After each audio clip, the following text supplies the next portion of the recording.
নমস্কার, বিএসসি টুডের আন্তর্জাতিক খবরে স্বাগত। শুরুতেই সংবাদ শিরোনাম। ইউরোপ যদি যুদ্ধ চায় তবে রাশিয়া এখনই প্রস্তুত, করা হুঁশিয়ারি দিয়েছেন রাশিয়ার প্রেসিডেন্ট ভ্লাদিমির পুতিন। রাশিয়ার অস্ত্র রক্ষণাবেক্ষণের জন্য প্রযুক্তি তৈরি করবে ভারত, পুতিনের ভারত সফরে নেওয়া হয় এই সিদ্ধান্ত। পাকিস্তান আফগানিস্তানের মধ্যে ভয়াবহ গুলিবর্ষণ, ফের পাক ফৌজের সঙ্গে লড়াই শুরু তালেবানের। ভারতীয় সেনার গতিবিধি মেপে নিতে মোতায়েন গুপ্তচর রোবট, ফের বড় অপারেশনের ছক কষছে কি ড্রাগন। পুতিনের শত্রু দেশের প্রধানকে এবার ভারতে আনতে সক্রিয় নয়াদিল্লি, কূটনীতির ভারসাম্য রাখতেই কি পদক্ষেপ, জল্পনা শুরু। ইউরোপ যদি যুদ্ধ চায় তবে রাশিয়া এখনই প্রস্তুত, এমনই করা হুঁশিয়ারি দিয়েছেন রুশ প্রেসিডেন্ট ভ্লাদিমির পুতিন। ইউক্রেন ইস্যুতে মস্কোয় মার্কিন প্রেসিডেন্ট ডোনাল্ড ট্রাম্পের বিশেষ দূত স্টিভ উইটকফ এবং উপদেষ্টা জেরেড কুশনারের সঙ্গে 5 ঘন্টার বৈঠকের আগে এই বার্তা দেন পুতিন। পুতিন স্পষ্ট বলেন, রাশিয়ার ইউরোপে হামলা করার কোনো ইচ্ছে নেই, তবে যদি ইউরোপ হঠাৎ যুদ্ধ শুরু করতে চায় রাশিয়া এখনই প্রস্তুত। ইউরোপীয় দেশগুলি বরাবরই ইউক্রেনের পাশে থেকেছে, অস্ত্র জ্বালানি সহায়তা দিয়েছে। রাশিয়ার ড্রোন আক্রমণ, আকাশসীমা লঙ্ঘন সহ নানা ঘটনায় তারা উদ্বেগ প্রকাশ করেছে।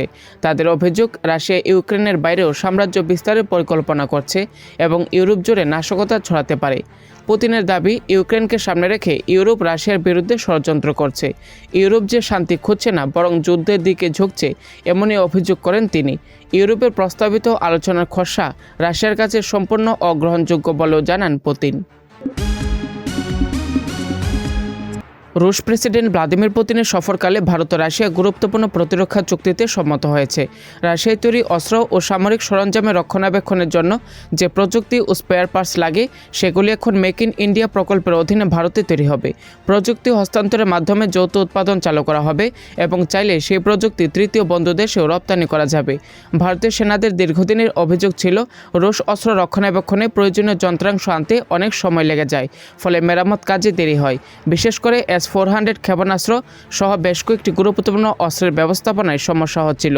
এবার দেশে প্রযুক্তি তৈরির ফলে সেই সমস্যার সমাধান হবে বলে আশা করা হচ্ছে। এছাড়া প্রতিরক্ষামন্ত্রী পর্যায়ের বৈঠকে দুই দেশ আরও আধুনিক সামরিক প্রযুক্তি উন্নয়নে সহযোগিতা বাড়ানোর সিদ্ধান্ত নিয়েছে। ভারত রাশিয়া থেকে অতিরিক্ত S-400 ক্ষেপণাস্ত্র কেনার আগ্রহ দেখিয়েছে এবং ভবিষ্যতে S-500 সিস্টেম কেনার বিষয়ে চিন্তাভাবনা চলছে। ইতিমধ্যে ভারত 5টি S-400 কেনার চুক্তি করেছিল, যার 3টি হাতে পেয়েছে। সামগ্রিকভাবে এই উদ্যোগ ভারত রাশিয়া প্রতিরক্ষা সহযোগিতাকে আরও শক্তিশালী করবে এবং ভারতীয় সেনাবাহিনীর অস্ত্র রক্ষণাবেক্ষণ অনেক সহজ ও দ্রুত হবে বলে আশা করা হচ্ছে। পাকিস্তান ও আফগানিস্তানের মধ্যে আবারও সীমান্ত সংঘর্ষ তীব্র হয়েছে। শনিবার গভীর রাতে কাঁধে কাঁধে দাঁড়িয়ে থাকা দুদেশের সেনার মধ্যে আফগানিস্তানের স্পিনবর্ডক এলাকায় তীব্র গুলি বিনিময় হয়। গোলাগুলি শুরু হতে স্থানীয় বাসিন্দারা এলাকা ছেড়ে পালাতে বাধ্য হন। দুদেশই একে অপরকে যুদ্ধবিরতি ভাঙার অভিযোগ করছে। কান্দাহারের কাছে একটি হাসপাতালের সূত্র জানাচ্ছে, অন্তত 4 জনের মৃত্যু হয়েছে এবং 3 জন আহত। স্পিনবর্ডক পাকিস্তান সীমান্তের 2500 কিলোমিটারের বেশি দীর্ঘ সীমান্তরেখার একটি গুরুত্বপূর্ণ পয়েন্ট। সেখানে রাতের অন্ধকারে নতুন করে অশান্তি ছড়ায়। উল্লেখ্য, গত মাস থেকে ডোলান লাইন ঘিরে পাকিস্তান ও তালেবান সরকারের মধ্যে উত্তেজনা বাড়ছে। ইতিমধ্যেই তুরস্ক ও কাতারের মধ্যস্থতায় 3 দফা বৈঠক হলেও কোনো সমাধান মেলেনি।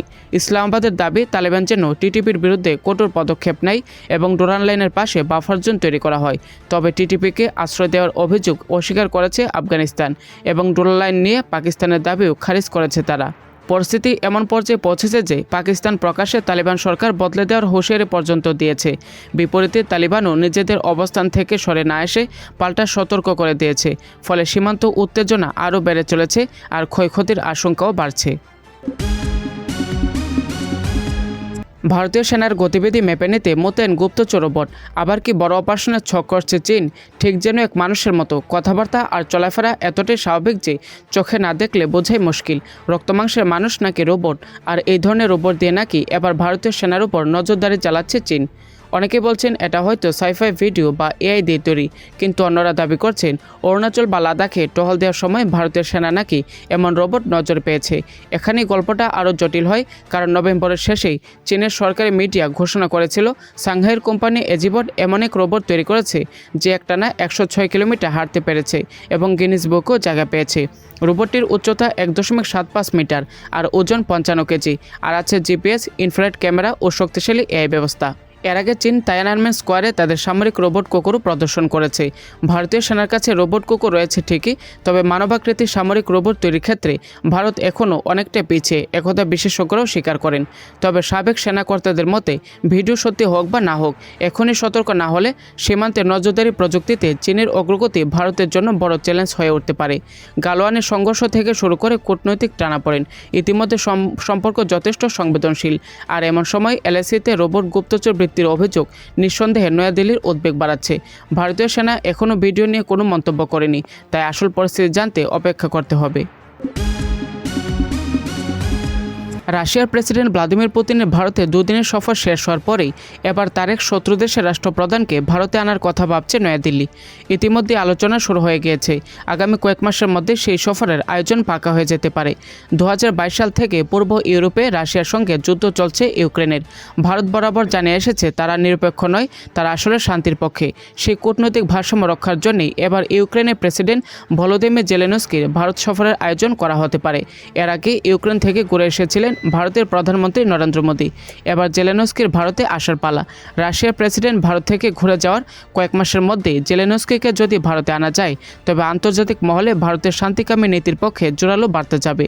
সেই কারণে জেলেনস্কিকে ভারতে আনতে সক্রিয় নয়াদিল্লি। সূত্রের খবর 2026 সালের জানুয়ারি মাসের মধ্যেই জেলেনস্কি আসতে পারেন নয়াদিল্লিতে।